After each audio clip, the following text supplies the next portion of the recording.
어서 오십시오. 네, 안녕하십니까. 요즘 굉장히 바쁘시죠? 저는 덜 바쁩니다. 아, 그런가요? 네, 후보들이 이제 피말린 하루를 보내고 있죠. 그렇군요. 요즘 그 이재명 후보 대장동 특검 도입 촉구하는 장외투쟁도 하고 계시잖아요.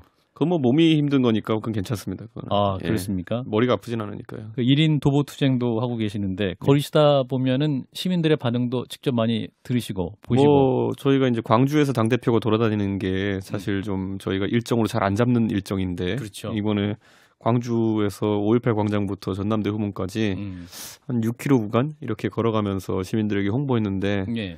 광주 시민들도 제가 보기에는 이 대장동 특검 관련해 가지고는 저희 의견을 공모해 주시는 분들이 상당히 많았습니다. 그렇군요. 근데 어제 이제 김만배 씨에 네. 대한 구속영장 기각됐습니다. 네. 어떻게 보셨습니까? 그래서 제가 오늘 아침에 그거 기자들이 딱 출근하자마자 이거 어떻게 생각하십니까 물어봐가지고 저도 제가 뭐 수사나 이런 거에 전문가는 아니지만은 압수수색을 성남시청 안 하고 나가지고 지금 이렇게 구속영장을 때렸더니만은 이런 결과가 나오고 구속영장 기각되자마자 또 성남시청에 압수수색하러 들어가는 건 뭐냐. 뭔가 전후관계가 상당히 잘못되어도 잘못된 거다라는 얘기를 했는데요. 예. 저는 사실 오늘 김호수 총장 입장에서는 참 좌불안석인 하루였을 겁니다. 특히 언론에서 이제 김호수 총장이 총장 되기 전에 물론 그 성남시 고문 변호사 활동을 한 거 아니냐라는 이제 보도가 나오면서 예.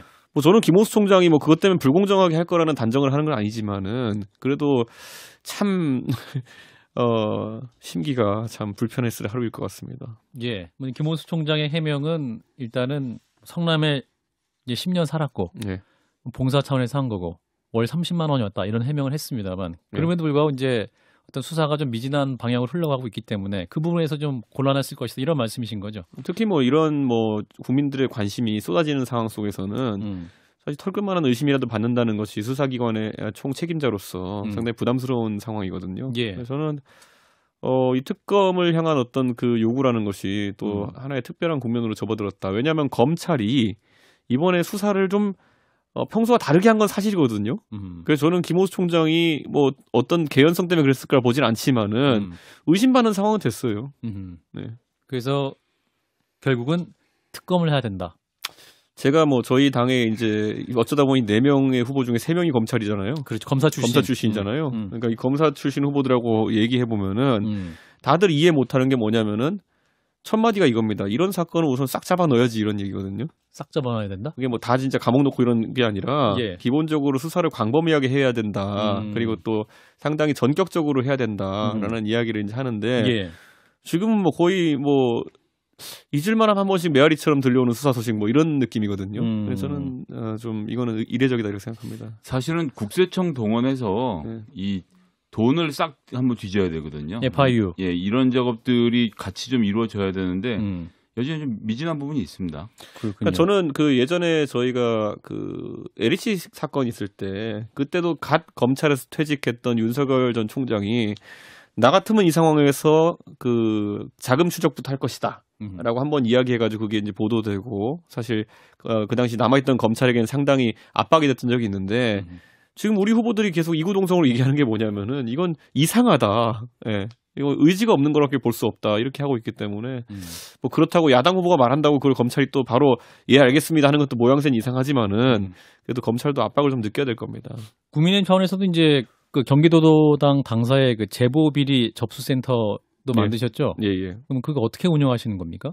기본적으로 뭐 이런 사안에 대해 가지고 우선 공무원들 같은 경우에는 어쨌든 지금까지 이재명 후보가 성남시장과 경기도를 거치면서 상당히 도정을 타이트하게 관리해오고 했기 때문에 아직까지는 내부에서 어떤 얘기를 하기 좀 어려운 분위기라고 들었습니다. 아, 공무원 사백 경기도청이나 성남시가 그렇죠. 5호 담당제 얘기도 나오던데요. 저도 그건 5호 들었지만 담당제? 네, 제가 얘기 안 했습니다. 진중훈 교수가 얘기했습니다. 네, 저희도 그런 얘기 들었지만 공무원들 사이에 이제 자기 그 뭐랄까 친한 사람들 넣어가지고 함부로 얘기를 못하게 하는 분위기가 있다. 그러니까 언론의 취재도 응하지 말라. 뭐 이런. 뭐 그런 게 아니라 어떤 이런 제보나 아니면 공익 제보에 해당하는 것들을 하기 어려운 지금 상황이라고 하는데 저는 이재명 지사가 만약에 사퇴를 하고 또 이재명 지사의 의혹이라는 것이 국민적으로 규명 요구가 빗발칠 경우에 좀 양심 있는 분들에서 나올 수 있는 여지가 있고 그래서 저희가 제보센터를 이제 좀 운영하고 있는 겁니다.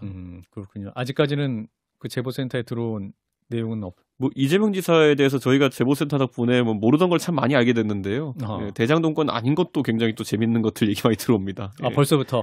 예, 굉장히 많이 들어오는데, 예, 뭐 여러 가지 일화들도 들어오고, 일화 같은 걸로 저희가 이제 수사라고 촉구할 수는 없기 때문에, 예. 좀 더 구체적인 그런 제보들이 필요합니다. 그래서 이제 대선 전국에 예. 국민의힘에서는 이제 대장동 의혹의 당력을 지금 모으고 있고 예. 특검도 촉구하는 그런 상황인데, 예. 이걸 두고 이제 민주당 김종민 의원이 이제 이런 말을 했습니다. 어제 저희 방송에서 예. 과거에 본인들이 그 BBK 특검을 줄기차게 요구했었다. 예. 국민들에게 비전을 제시 않고 하다가 예. 오히려 이제 정권 잃게 됐다. 네. 그러니까 재창출 실패했었다.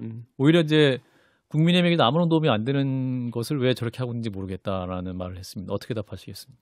과거에 본인들이 잘했다는 건지 잘못했다는 건지. 아니, 그러니까 반성의 의미를 했던 겁니다. 그러니까 비전 제시를 했어야 했었는데 그 당시에. 예. 근데 특검만 너무 집중한 나머지 국민들에게 이제 비전을 제시 못한 그런 과거를 봤을 때 이번에도 국민의힘도 이게 좋은 전략은 아닌 것 같다. 제가 이렇게. 예전에 방송 패널 할 때 그 얘기 많이 했거든요. 예. 그런 거 쫓아다니지 말라고. 그런데 그땐 또 민주당이 그런 거 해야 된다고 했어요. 뭐 정의 구현을 해가지고. 그러니까 김종민 의원님이 지금 이제 예. 입장이 바뀌어서 그런 얘기 하시는 것 같은데. 예.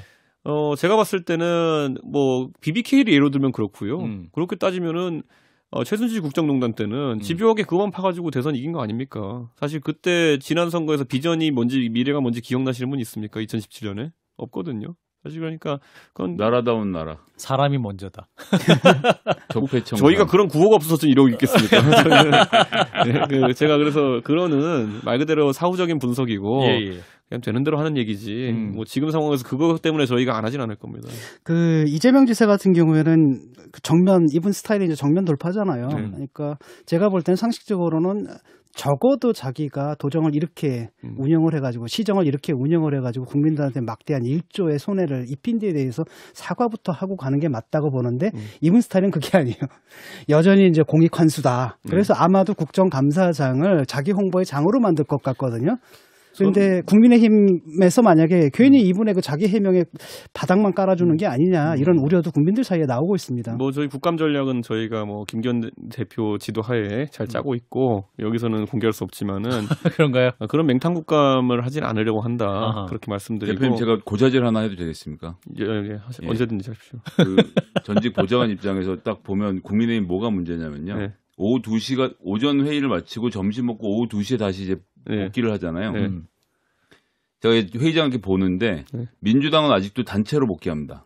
이 얘기는 뭐냐면 밥 먹고 나서 모여서 오후 작전 회의를 한다는 거예요. 근데 국민의힘은 거의 절반 넘게는 제가 뭐 다 모니터링 하는 건 아니니까 네. 다 따로 들어오세요. 밥 의원들이? 먹고 들어온다는 얘기인 거예요. 그러니까 이제 이게 시시때때로 모여서 회의를 진행하고 야 오후에는 너는 이런 질문 나는 이런 질문 하자라고 좀 짜는 맛이 있어야 되는데 이런 맛이 좀 부족한 게 아닌가.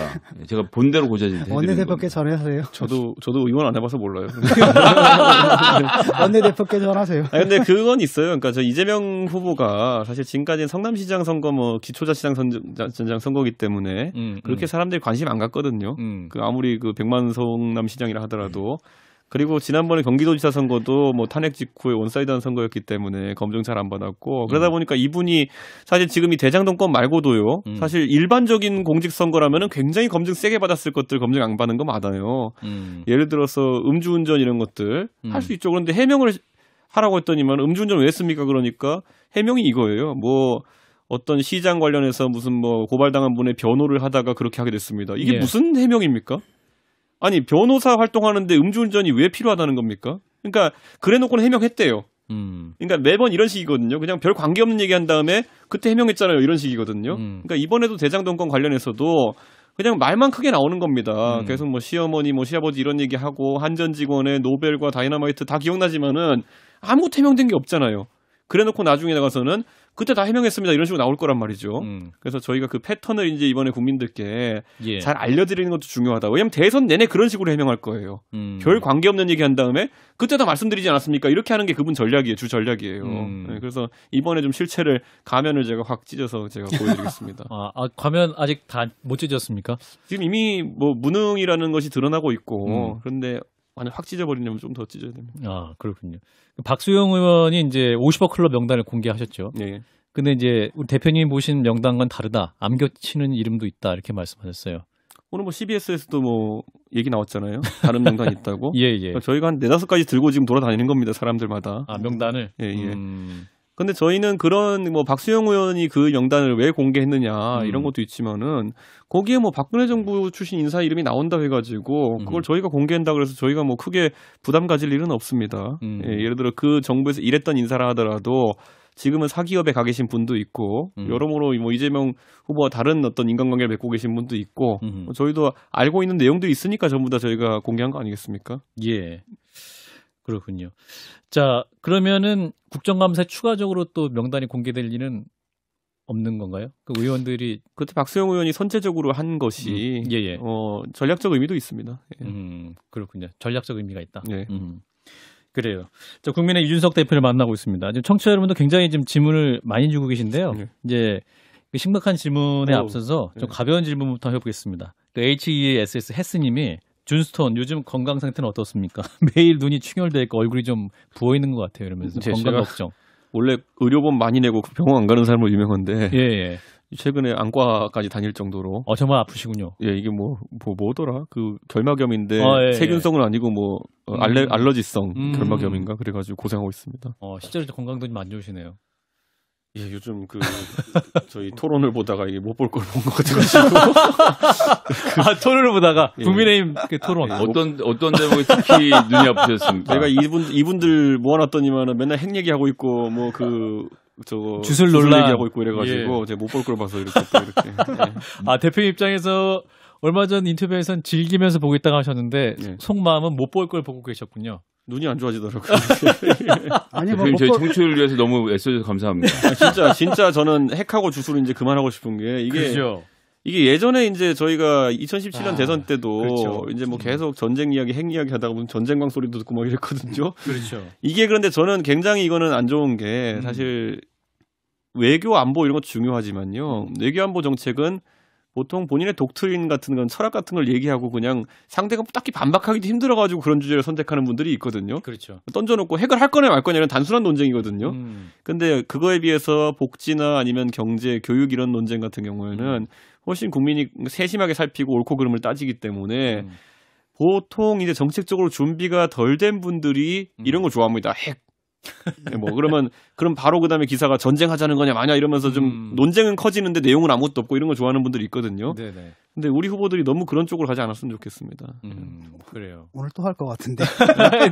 8시 이제 10분인가요? 맞춤 토론을. 평소에는 핵 얘기 안 하다가 대선 토론만 핵 얘기 하시는 분들 있어요, 이게.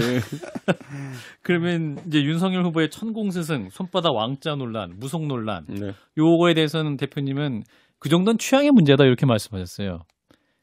제가 이제 취향의 문제입니까? 주술이라 그러면은 예를 들어 진짜 무슨 하늘에 제사를 지내고 내가 오늘 나아가야 됩니까 아니면 후퇴해야 됩니까 이런 거 물어보는 능동적인 어떤 그런 선택에 있어서 영향을 신탁 끼치는 비슷하게 받는 거라고 하면은 그건 굉장히 위험합니다.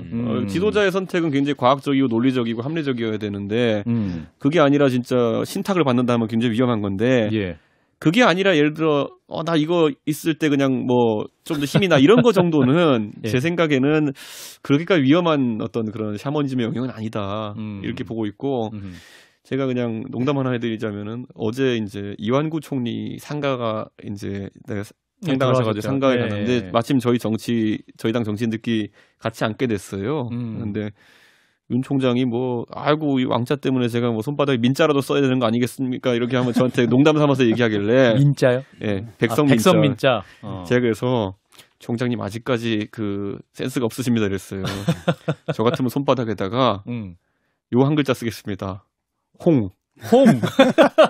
왜요? 홍? 손바닥 보여달라면 홍 이렇게 보여주면은 상대가 당황하지 않겠습니까?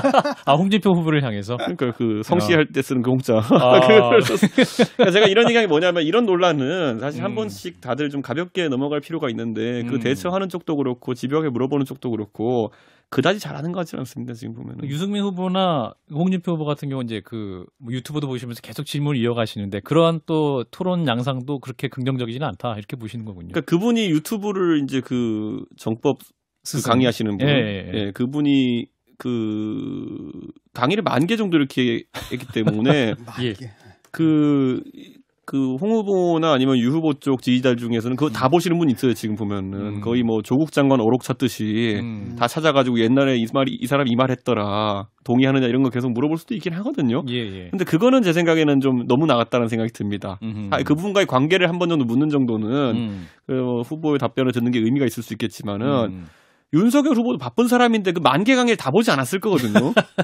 거기서 그 만개 강의 중에서 어떤 한 특정한 문제되는 용어를 찾아가지고 이 생각에 동의하십니까? 이거는 상식선에서 너무 나간 거라고 생각할 가능성이 있기 때문에 이제 좀 그만하시라. 최근에는 이제 그 말 때문에 이제 뭐 이러려면 당을 해체해야 된다 이 말 때문에 또 시끄럽죠. 윤석열 후보의 뭐 제가 당대표는 이제 4달 됐는데 저 때문에 해체라 그런 거겠습니까? 그 전에 안 좋은 양태가 있었던 것들에 대해서 비판하는 것일 텐데, 뭐 그거는 제 생각에는 뭐 큰 문제 없다. 그러니까 저희가 항상 당에 대해서는 개혁과 재창당 무슨 뭐 다시 뭐 천막당사로 가자 이런 말들은 상투적으로 쓰는 표현들이거든요. 예. 그렇기 때문에 윤 후보가 다만 이제 당의 개혁을 얘기하려 그러면은 의외로 이런 것들 좀 구체적인 내용들이 있어야 됩니다. 그렇죠. 네, 내가 이제 예를 들어 대선 후보가 되면은 전반적으로 당을 이렇게 개혁하겠다. 이런 게 있으면 상관없는데 당이라는 것도 이 자존심이 있는 사람들이 있거든요. 당직자들도 있고 그렇죠. 사무처 당직자들도 있고 그리고 오래 당을 지켜온 당원들 같은 경우에는 당신이 가입한 지 3달밖에 안 된 당원인데 어디 이래라 저래라 이런 식으로 나오면은 윤 후보한테 또 득표에는 유리하지 않은 전략일 수 있다. 그래서 그건 좀 구체적이어야 되지 않을까 생각합니다. 예. 민주당에서 최종 후보가 이제 이재명 후보로 결정되지 않았습니까? 그런데 이제 대표님께서는 이나땡이다. 네. 이재명이 나오면 땡큐다. 이렇게 말씀하셨는데 그 대장동 의혹하고 이낙연 지지자들 반발 때문에 뭐 지지율이 앞으로도 계속 빠질 거다 이렇게 보시는지요? 저는 그것보다 이제 이재명 후보는 뭐 여론조사에도 최근에 드러났지만은 그 도덕성이나 품성을 기대한 후보는 아닙니다. 이게 제가 이재명 후보를 뭐 전혀 디스하고자 하는 것이 아니라 과거에 우리나라의 이제 후보들을 보면은 예를 들어 이명박 대통령도 업무 추진 능력이나 이런 것에 대한 많은 기대를 받았던 후보고요. 저는 문재인 대통령과 박근혜 대통령 같으면은 오히려 사람의 품성이나 아니면 그런 면 도덕성 이런 것에 많은 기대를 하고 이제 사람들이 뽑았던 후보라 보거든요. 예. 그럼 저는 이재명 후보는 그런 어떤 약간 능력에 기대를 하는 그런 사람들이 선호하는 후보일 텐데. 예. 그래서 저는 오히려 이재명 후보에 대한 도덕성 공격은 저희가 그렇게 효율적이지 않을 것이다. 이렇게 보는데 이번 대장동 건 때문에 굉장히 저는 무능의 이미지가 더 씌워질 수 있다. 이재명 후보에게. 예, 그러니까 저는 무능의 기준이라는 거는 소위 말 이런 거죠. 본인이 이제 사실 행정을 하면서 이재명 후보는 돈 쓰는 것 갖고 어필한 경우가 되게 많거든요. 내가 뭐 무상 뭐 해줬다 이런 거거든요. 그런데 사실 돈 벌어오는 게 힘든 거지 돈 쓰는 건 쉽거든요 생각보다. 예? 그걸 뭘 쓸 거냐 잘 선택하는 건 중요하지만 상대적으로 쉬운 문제예요. 그런데 이재명 후보가 지금 돈 잘 벌어온 거에 사례로 거론했던 대장동 5,500억 개발 건이 네. 사실은 더 가져올 수 있는데 덜 가져온 건이 되게 되면은 이거는 상당히 행정 능력에 있어서 의문을 가질 수밖에 없는 상황이거든요. 예. 그러면 저는 이재명 후보에게 사실상 그럼 국민들이 아니 잘 쓰는 것만 가지고 어떻게 인정을 받냐. 잘 벌어와야지. 예. 이런 이제 지적을 하기 시작하는 순간 이 신화라든지 아니면 이런 기대치라는 건 무너질 수 있다. 그래서 제가 이재명 후보한테 항상 토론이라는데 만나면 농담삼아 하는 질문이 뭐냐면은 성남시라는 곳은 의외로 그 행정하기 나쁜 조건이 아닙니다. 판교밸리가 생기면서 각종 IT 기업이 본사 이전해가지고 지방 법인세 소득이 굉장히 많고요. 그렇죠. 뭐 전국에서 가장 많습니다. 그래서 불교부 단체라고 저희가 얘기합니다. 저희가 불교부 단체. 교부금을 주지 않아도 지방 행정을 운영 가능한 단체를 불교부 단체라고 하거든요. 그러니까 중앙에서 안 줘도 된다. 광역 중에는 서울밖에 그게 없고요. 그다음에 그 용인 뭐 그다음에 수원 그다음에 성남 몇 개 있는 성남이 그 중에서 압도적으로 세수가 많이 들어와요. 예. 거기다가 그 지역은 택지 개발을 하면 용도 풀어가지고 택지 개발하면 무조건 땅이 팔리는 곳이에요. 그 왜 그러겠어요? 판교밸리 있죠. 그리고 분당 신도시가 있어서 과거에 계획도시로 잘 설계되어 있죠. 거기다가 경부고속도로 연변이니까 교통 편하죠. 경부고속도로 이재명 지사가 지었습니까? 박정희 대통령이 지었죠. 분당 누가 개발했습니까? 예전에 노태우 시절에 개발했죠. 그러니까 이재명 지사가 뭘 해가지고 그런 환경이 마련된 것이 아니라 그 마련된 환경에서 거친 돈을 쓰는 것에 특화된 후보인데 저는 이제 그렇다면 항상 물어보는 게 이재명 후보가 만약에 경기도에서 재정자립도가 상대적으로 낮은 동두천이나 연천시장이었으면은 무상산후조리원 공약 걸 수 있겠습니까? 이렇게 저는 항상 물어보거든요. 못해요. 그러니까 저는 우리 국민들 입장에서는 대통령이 됐을 때 돈 쓰는 것보다 이제 돈 버는 것에도 이제 관심을 갖고 있는데 그런 면의 능력이 입증이 안 된 건데 이번에 큰 실수를 한 게 보이는 거죠, 이제. 근데 이전에 이제 이재명 지사가 이제 성남시장 오기 전에 네. 성남시의 재정 상태가 적자였다. 네. 모라토리엄이 선언한 상태였는데 이재명 시장에 와서 그 모든 걸 해소했다. 라고 이제 주장을 합니다. 그러니까 원래부터 이게 좋은 토양이었다 이런 반론으로 이제 그런 주장을 하시는 분들이 그 있는데 모라토리엄도 지금 보면은 그 억지로 한 모라토리엄이었다는 주장도 있는 것이고 예. 성남시는요 지금 거기다가 마천을 올려도요 10년이면 갚을 정도의 재정 상황이에요. 그렇기 때문에 예. 저는 그거는 이재명 후보가 아니라 누구라 할지라도 실제로 뭐 이재명 지사가 세입을 크게 늘렸다는 얘기 못 들었거든요. 세출을 잘못한 사람의 문제라면은 그건 뭐 제 생각엔 꼭 이재명 지사가 아니더라도 예. 뭐 잘할 수 있다 이렇게 봅니다. 어제 김종인 위원장이 예. 전 비대위원장이 이제 김현정의 뉴스쇼에 출연을 하셨죠. 예, 예. 와서 이제 그 정권 교체 가능성이 60에서 70%다라고 네. 말씀을 하셨습니다. 대표님은 동의하십니까? 그 김종인 위원장님은 그 관찰자 위치시고 네. 예, 얼마 전까지 저희 그 사장님이셨지만은 예, 그렇죠. 법정 관리이셨지만은 네네. 제가 지금 사장 입장에서 보면은 저는 걱정이 태산입니다. 아 그런가요? 예. 여전히 박빙의 승부입니까? 그러니까 이렇게 말씀드릴 수 있을 것 같은 게 그 지역 구도나 아니면 이런 전통적인 구도 면에서는 저희가 지난 2012년 선거보다 못합니다.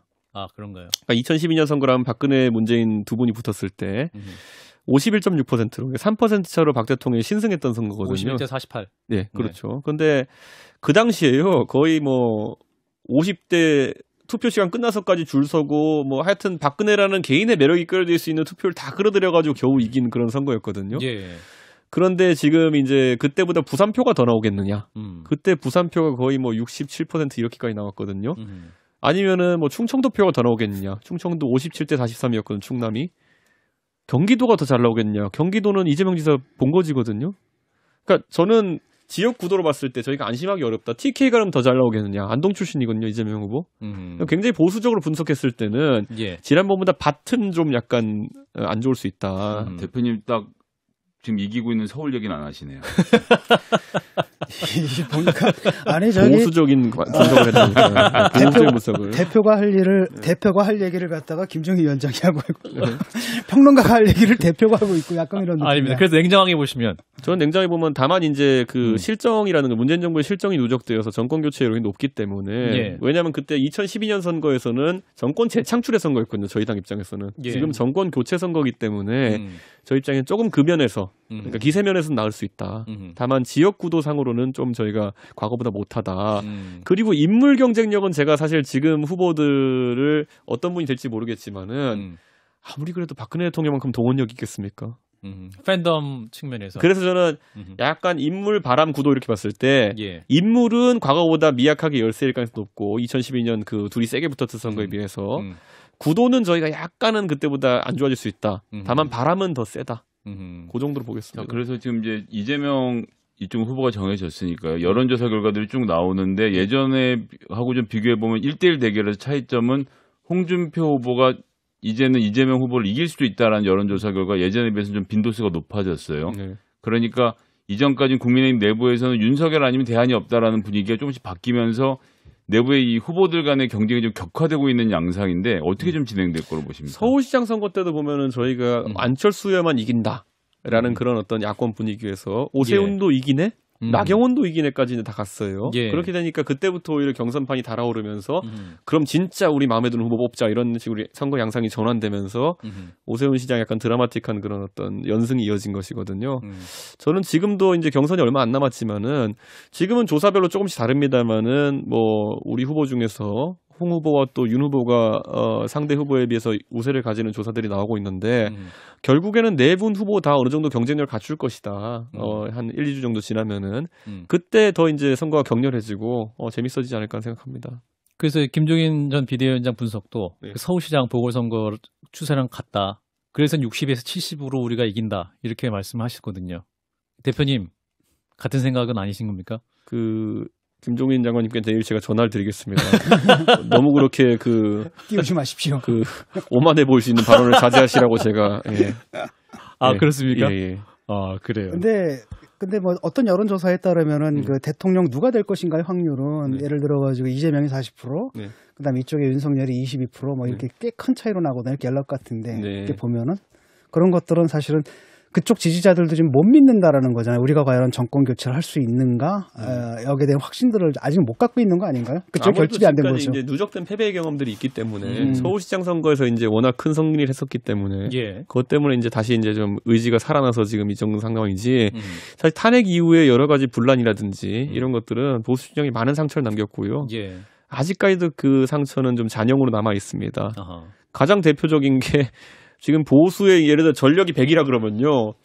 전력이 한 10 정도는 항상 부정선거에 가 있고요. 뭐 이런 약간 부정선거 주장, 뭐 지난 총선 누수가 많았어요 지금까지 보면은. 예, 예. 그리고 또 전력이 한 10% 정도는 배신자 공격한 데 들어가 있고 뭐 이런 것들이 과거만큼 총력전을 하고 단결하기 어려운 상황이 있다는 거는 예. 저희가 좀 인지하고 그러다 보니까 자신감이 좀 떨어지는 분들이 있는 것 같은데 또 그거는 제가 또 역량이 발휘돼야죠 제가 잘 또 이렇게 모으는 사장으로서. 예.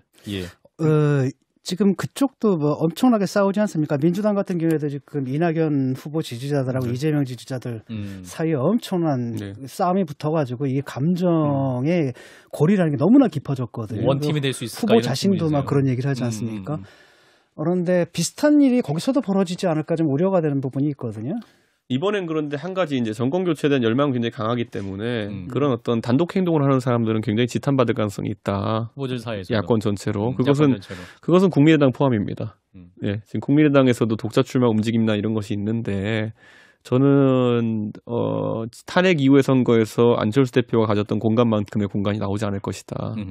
양자 대결의 구도로 많이 가지 않을까 그런 생각을 하고 한 가지 저는 이제 약간 오히려 진 교수님이 이건 약간 저보다 잘할지도 모르겠는데 최근에 정의당 대선 후보 선출에 따르면은 정의당도 이제 심상정 그 후보. 대표께서 이제 후보가 되셨는데 이재명 후보의 사실상 지지 기반 중에 하나가 저희가 내부적으로 분석하기로는 과거 경기동부연합이라고 지목되던 조직의 상당수가 이재명 후보를 지원하고 있는 것으로 보이는데 그거는 정의당 사람들이 정의당을 만든 사유이기도 하거든요. 우리가 경기동부랑 같이 못한다라는 건데 과연 그러면 저 소위 말하는 범진보 블록에서는 그런 어떤 후보 단일화라든지 이런 것이 가능할까? 저는 그런 생각을 좀 하고 있습니다. 후보 단일화는 아마 안 할 겁니다. 근데 이분이 지금 그 얘기를 하는 것은 내가 볼 때는 그거 같아요. 그러니까 이낙연 지지자들 있지 않습니까? 그 표를 얻기 위해서는 민주당 편인 것처럼 행동을 해야 되는 거고 그게 좀 오버를 한 거죠. 그래서 제가 이제 바로 비판을 해버렸거든요.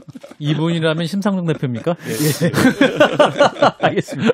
자, 청취자 여러분께서 많은 질문을 주시는데 자, 관련해서 오태식 님이 이런 질문 주셨어요. 안철수 대표가 17일 출마 선언을 할 수 있다는 보도가 있는데 이렇게 박빙의 대선이라면 안철수 후보의 단일화도 대표님 고려하고 계십니까? 라는 질문을 주셨는데 저는 저희 후보가 고민할 문제다 이렇게 보고요. 어허. 다만 그 안철수 대표에 대한 전략은 많은 분들이 이제 2% 3%라도 이제 득표를 안철수 대표가 하게 되면은 그렇죠. 그거라도 합쳐야 되는 거 아니냐 이렇게 얘기하지만은 저는 모르겠습니다. 첫째로는 그 비슷한 논리로 과거에 그 민주당 내 새정치민주연합에서 안철수 대표와 문재인 그 당시 대표 간에 그런 갈등이 있었는데 그렇죠.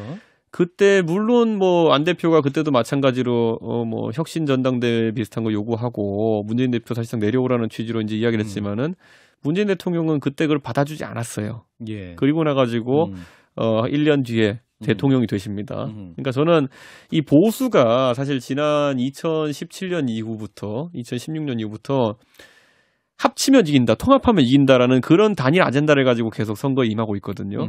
제가 이걸 좀 조소적으로 통합 무쇠라고 얘기합니다. 통합 무쇠. 무쇠, 앵무새.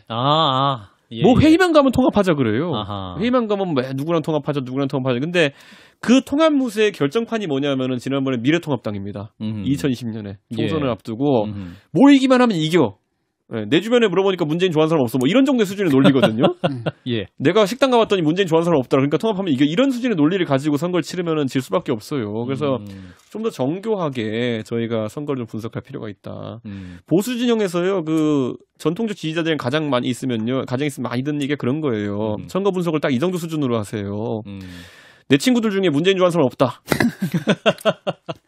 뭐 당대표한테 그렇게 말씀하시면 제가 어떻게 맞장구를 쳐야 됩니까? 근데 그걸 기반으로 그 다음 전략으로 항상 얘기하는 게 뭐냐면은 안철수도 데리고 오고 뭐 그다음에 뭐 다 통합해가지고 그래가지고 선거 치르면 무조건 이긴다. 네, 왜냐 문재인 좋아하는 사람 없거든. 뭐 이런 식으로.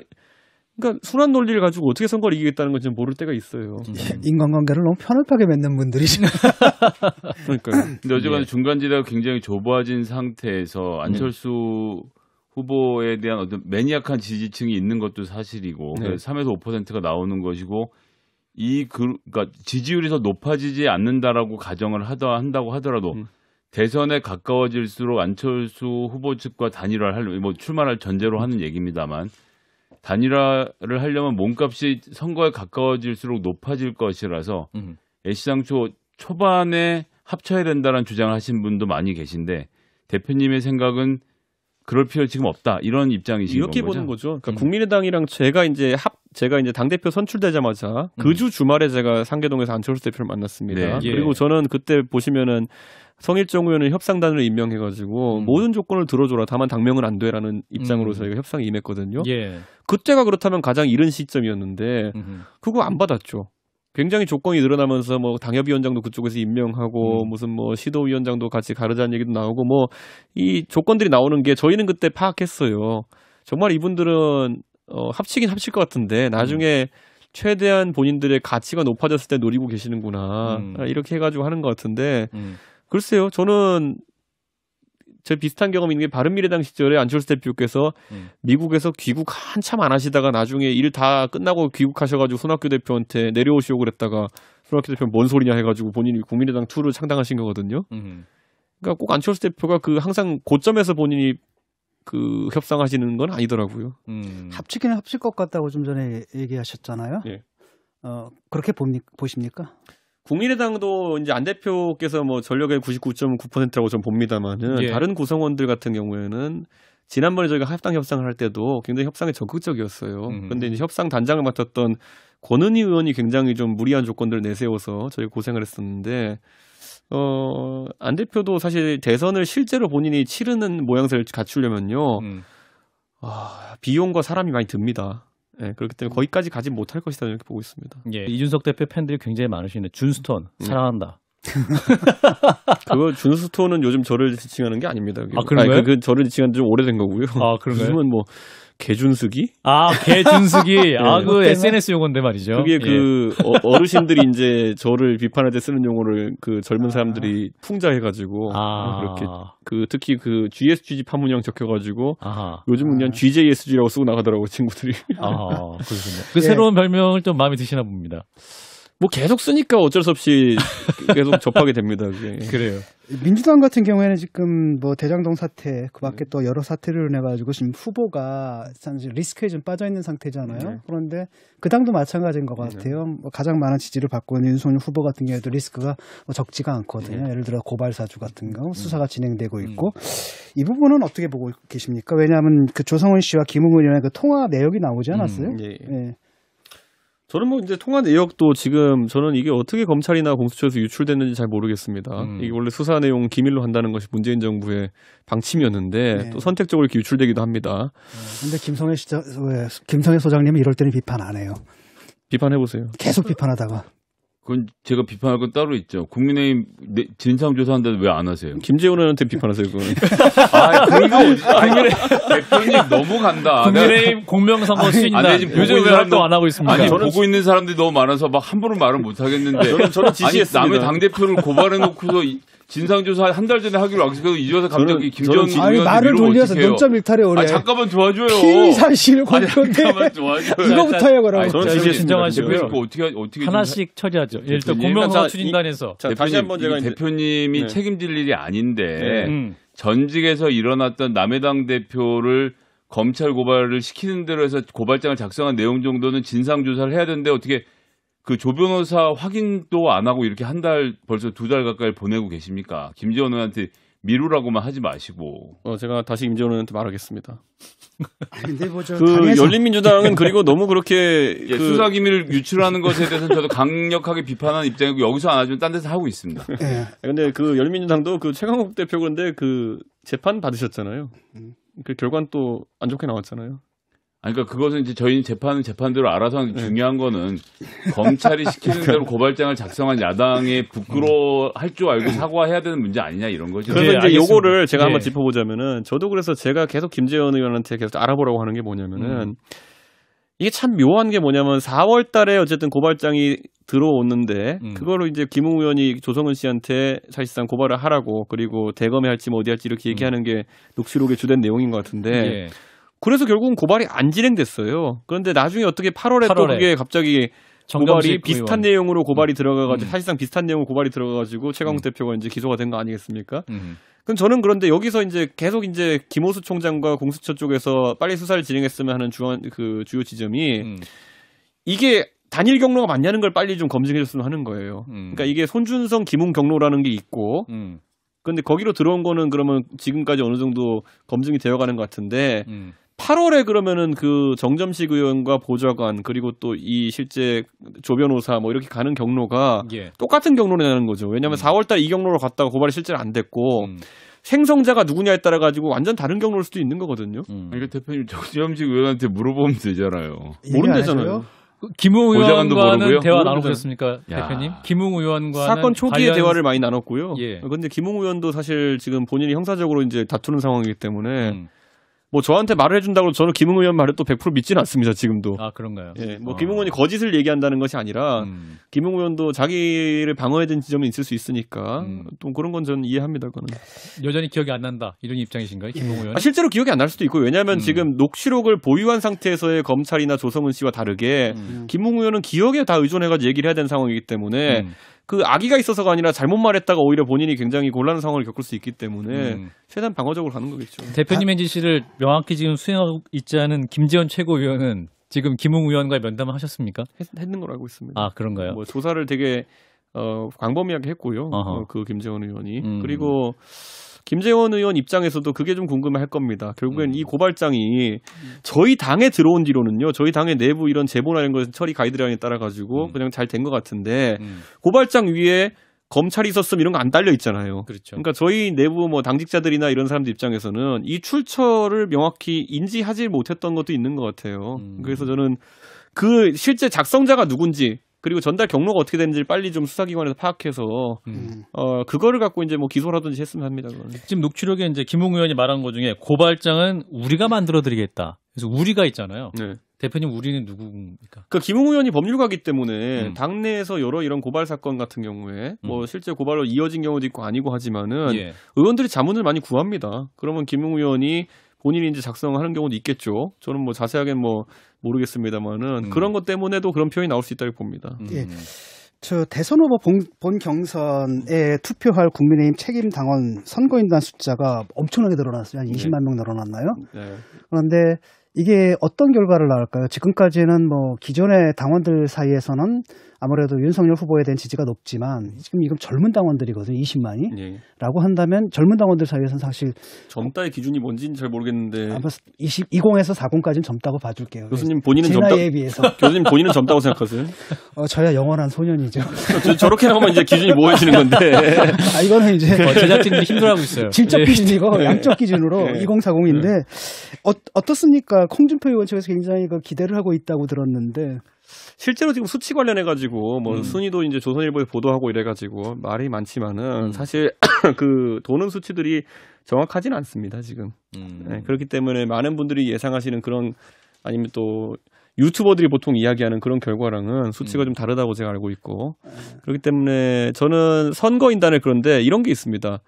그 윤 후보께서도 이제 그 위장당원 얘기를 이제 했잖아요. 그게 이제 워낙 이제 수치가 급격하게 늘어나다 보니까. 그 진원이 어디냐에 대해서 여러 가지 이제 해석이 있는 건데 제 두 가지가 다 있습니다. 우선 온라인 당원이 급격하게 늘어난 것이 맞고요. 그리고 두 번째로는 그 윤 후보 쪽 캠프에 있는 의원들도 열심히 한 게 맞습니다.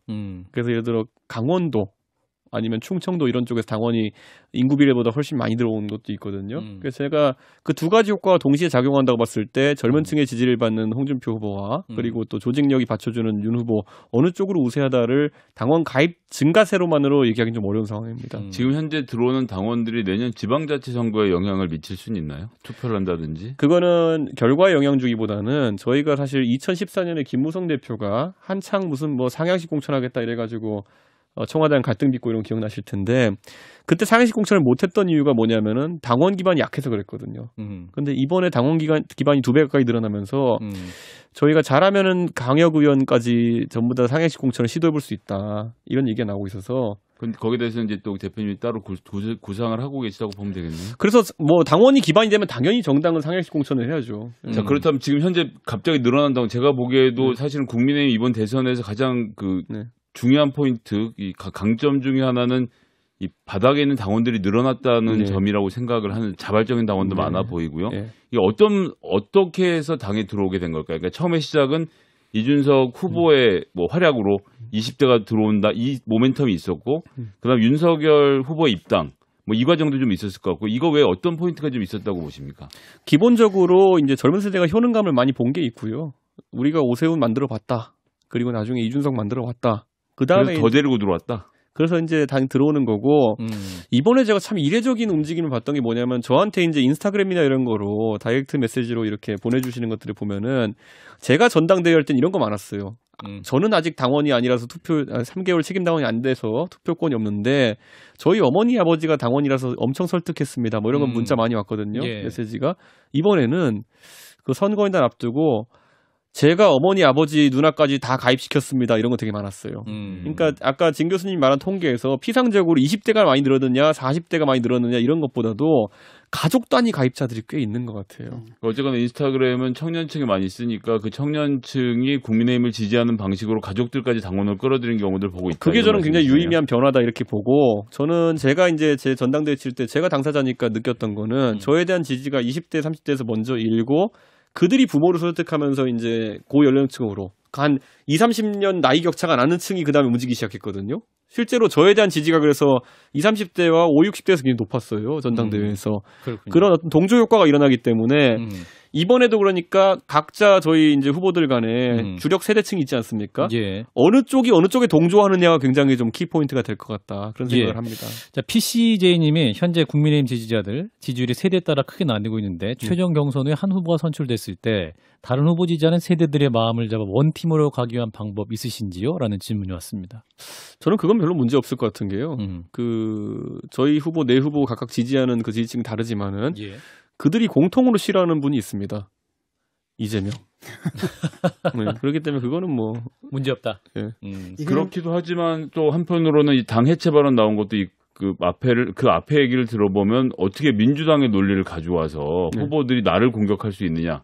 그런 당이면 해체해야 된다라고 말하는 게 사실 이제 거의 직접적으로 다른 경선 토론 후보들을 겨냥한 것이 아니냐. 이래서 좀 감정의 골이 깊어지고 있지 않느냐라는 분석에 대해서는 윤 후보가 좀 그거는 이제 아직까지 뭐 그 검찰 공무원으로서의 맷집은 검증됐지만은 정치인으로서의 이런 그 저희가 보통 얘기하는 분노 컨트롤 이런 것들은 앞으로 좀 더 올라가야 될 지점이 있다 이렇게 보는 게 좀 있어 보십시오. 이제 뭐 유튜버들도 공격하고 난리 날 겁니다. 보면은 그건 뭐 옆에 후보 공격하는 건 별일도 아니고 사실과 다른 거를 공격하기도 하고 별거 다 들어올 건데 그 맷집은 대선 후보의 기본 덕목이니까 그거는 겪어 나가야죠. 그거는. 지금 질문이 엄청 많이 나와서요. 이걸 좀 소화하겠습니다. 4964님 문자로 주신 분. 뉴스를 보니까 국민의힘 경선 일반 여론조사 최종 룰에 대한 각 주자 간 입장차도 상당하던데 만약 끝까지 주자들 간 합의가 안 될 경우 어떻게 하실 겁니까? 라는 질문. 저는 이거 제가 이번에 경선 관리를 저희 이제 지도부에서 하면서 초반에 이제 그 경선 준비위원회 관련해가지고 계속 치고받으면서 당대표가 아무 말도 안 하고 있거든요. 근데 이러다 보니까 거꾸로 이런 일이 생기는 겁니다. 그래서 저는 이번에 좀 뭐 정우원 총리님께서 그 권위를 가지고 잘 해결하고 계시긴 하지만은 안타까운 거는 후보들이 룰에 너무 관심이 많아요. 룰에. 네, 저는 전당대회 때 그냥 어차피 공부 열심히 한 학생이 대학 가는 거다. 입시 제도에 크게 신경 쓰지 말자 이러고 저는 딱 한마디로 정리하고 한마디도 안 했거든요. 근데 지금은 후보들이 너무 룰에 관심 많은 것 같아가지고 저는 나중에 공부 열심히 안 하고 있군요. 지금 학생들이 지금 진짜 그 입시 요강만 계속 살피고 있는 것 같아가지고 실력만 있으면 되는 건데. 그리고 국영수가 이런 거 다 빼놓고 결국 핵과 주술만 이렇게 이거 이제 오늘 토론 이제 진행되는 거 이제 이부터는 8시 이후부터는 제가 봤을 때 후보들이 이 핵과 주술 말고 다른 과목들도 좀 공부했으면 좋겠다 이런 생각이 좀 듭니다. 예, 히스토리 메이커님이 또 대표님께 관심 많은 분인 것 같아요. 예. 공직 후보자 자격 시험 예. 당내 반발이 심해서 본래 취지와 좀 다르게 후퇴하고 있던데 예. 시행될 수 있을까요?라는 질문 주셨어요. 시행해야죠. 그러니까 시행합니까? 이 선거는 지방선거는 4년에 맛이 돌아오는 장이고 저희가 4년 지금 개혁하지 못하면 4년 뒤에 개혁해야 되는 거고요. 대한민국 국민 누구나 지금 우리 지방 그 의회나 지방 행정이 애초에 지방자치제를 그 수립했을 때 그런 취지와 맞지 않게 돌아가고 있다는 거는 아실 겁니다. 그래서 이게 사실 국회의원의 하부 조직처럼 돌아가고 국회의원의 사실 뭐 표현이 아주 격하긴 합니다만은 가방을 들어준 사람이 공천되고 선거 때. 아니 선거 때 아닐 때 평소죠. 평소에도 평소에 가방을 들어줬던 분, 뭐 사실 당을 위해 봉사라고 하지만 그 모호한 그런 표현 속에서 사실 당협위원장 아래 줄 섰던 사람들이 공천되고 이런 것들은 저는 지방자치제의 취지 맞지 않습니다. 그 부산 지역 기초의회 의장들이 풀뿌리 민주주의를 모욕하는 거라면서 사과를 촉구하지 않았습니까? 이 사람들 민주당 쪽 사람들입니까? 아니면은 그 민주당 쪽이고요. 근데 제가 뭐 그분들의 의견은 잘 알겠지만은 그분들이 집단 모욕들 당했다고 생각하시는 것 같은데 사실 글쎄요. 저는 그런 주장을 계속 하실수록 오히려 국민들의 지방자치 개혁에 대한 그런 목소리가 커질 수 있다. 제가 원래 말실수를 하면 빨리빨리 사과하는 스타일이거든요. 예. 근데 저는 이건 제 말실수라기보다는 제 신념에 따른 제 발언입니다. 이건. 알겠습니다. 감자풀빵님, 그동안 진중권 작가님과 많은 접점이 있으셨는데 진 작가님이 정계에 진출하신다면 영입할 의향이 있으신가요? 그 if가 사실은 불가능하기 때문에 시험은 붙을 것 같은데요. 예? 시험은 붙을 것 같은데요. 아, 시험은 붙은다. 공직자 자격 시험은 붙은다. 당원들한테 그렇게 인기 있을 타입은 아니에요. 시험을 거부하는 사람이기 때문에 저는. 알겠습니다. 질문 2개 더 있는데 9901님은 대표님 혹시 차기 대권 노리실 생각 있으신지라는 질문을 주셨어요. 저는 대권은 뭐 노린다는 표현 적절할지 모르겠지만은 저도 제가 정치하는 여정 언젠가는 당연히 대표보다 더 책임 있는 자리를 하고 싶어 하겠죠. 그런데 그게 있어요. 제가 이번에 미국 방문하고 또 이렇게 하면서 느낀 게 뭐냐면 제가 지난번에 말한 것 같은데 대한민국의 정치인들이 시야가 너무 좁다.